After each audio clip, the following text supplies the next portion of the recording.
What's up, RXD? Let's go ahead and take a look at our Thursday's workout, which is going to be firstly our Nchiit. We have two things to do today. We have our conditioning portion as well as a finisher, which is going to isolate some muscle groups that we don't normally target, or at least within isolation, of course, and hopefully get some benefit out of it. So the first thing we're going to do is every 3 minutes for 4 sets, this is what our workout is going to look like.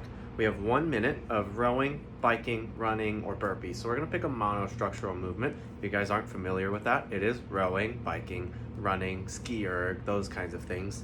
And I'm looking at creating a steady pace. I don't mean to get you to race through this, because we know we have more work to do. The whole point of this one right here is to learn how to go into a movement like our Russian swings and our bent over rows when we already have an elevated heart rate, and learn how to just keep consistent work. We shouldn't have to change anything just because we're changing movements, where we want to try and keep the same amount of effort. So I'm looking for out of you guys is probably at most 2 minutes and 15 seconds of work. That way you get at least 45 seconds of rest within that 3-minute block. So I row, bike, run, burpee, whatever's available to you, and know that you have 4 sets. You could switch between all those different modes if you happen to have all those different pieces of equipment. Otherwise, for most of us, it's probably going to be running or burpees. So there's something to get better at.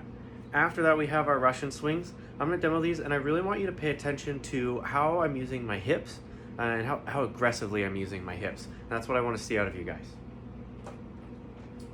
So I'm going to start with that bell just in front of my feet. My feet are probably in my squat stance. That way I can just swing this bell pretty freely.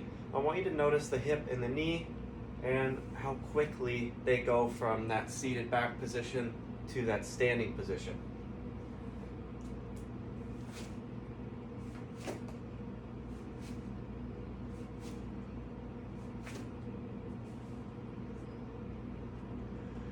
So if you guys saw, I retreated my hips back. My shins stayed vertical for the most part. There's not a lot of knee action in this, but other than what comes within the lockout of the knee and the hip. So I really want to fling that bell as hard as I can. That way I'm not doing that much work with my arms. If you saw, they're pretty loose, and I'm trying not to let that bell fly away from my body. It's not about creating a big circle. It's about how well can I get my hips to sit back and then squeeze forward as hard as possible. The next thing is going to be our bent over row. This can be done with a backpack, dumbbells, barbell. And I'm going to change the way we've been doing these just a little bit. So rather than thinking about pulling really low and pulling to the hip, we're still gonna complete that. But I actually want you in a little bit more upright position. So it's going to be maybe like a 45 rather than a full 90. And from here, I want you to think about letting your shoulder fall through. Notice I'm not rounding from the mid back. I'm just letting my shoulder continue down. So I'm letting this hang, and I'm going to pull my scap back, and then I'm going to pull my elbow and my hand back. So we're going to extend the range of motion of our row. So I'll show it with a single kettlebell, but it's going to be the same if I had an object in both hands. I'm going to allow this guy to sink, and then pull my elbow back and up. And that's going to be our bent over row variation for this workout. So we have every 3 minutes, 4 sets, minute of rowing, biking, running, burpees, into 15 swings, and then into 20 bent over rows. Rest as much time as you have left within those 3 minutes. Hopefully it's enough so that we can complete the next few sets at the same intensity. Rest as much as you need in between this first workout and your finisher, which is going to be 2 to 3 sets, 10 alternating V-ups, 10 side plank hip raises, and then 10 single leg glute bridges. So we're working a lot of unilateral stuff as well as crossbody type patterns. So the first thing is going to be that alternating V-up. I'm not going to demo from the ground. I actually want to show you guys standing. So I want you to take note of my lower back. If I were on the ground, notice that my butt would probably be in contact before my lower back is. I want you guys to press your low back into the ground as if someone just swung at you at the middle and you went whoop.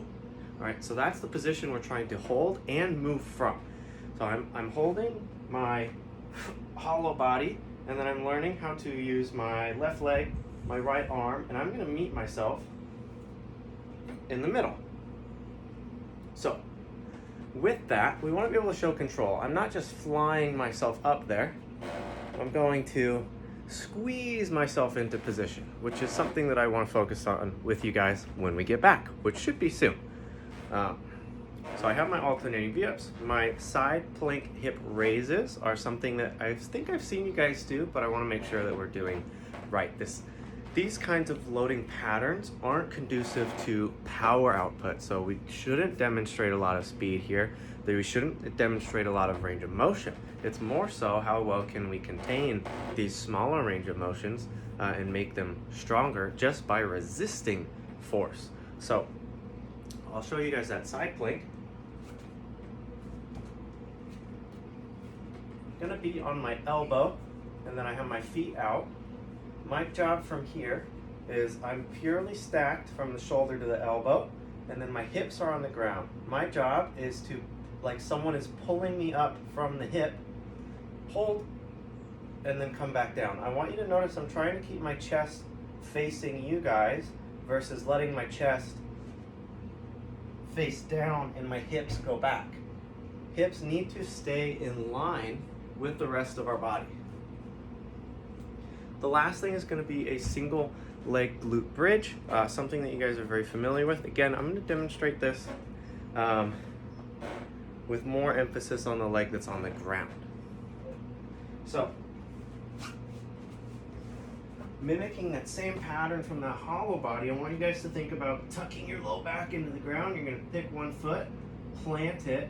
This other leg, its job is just to keep up with the other one. So I don't want a glute bridge to where my hips are that way. I need them square. Hold, I give a nice firm squeeze of my own cheeks, and then I should be able to lower back down. Notice that my chest is also moving with my leg. I don't want to just reach through with my butt. I need everything else to move at the same time. So my hips and shoulders should rise and lower at the same time, very similar to how we would be pulling. So, there's lots of movements today, newer ones or at least newer techniques that I want to work with you guys. Please let me know how they go, and as always, if you have any questions regarding these, hit me up.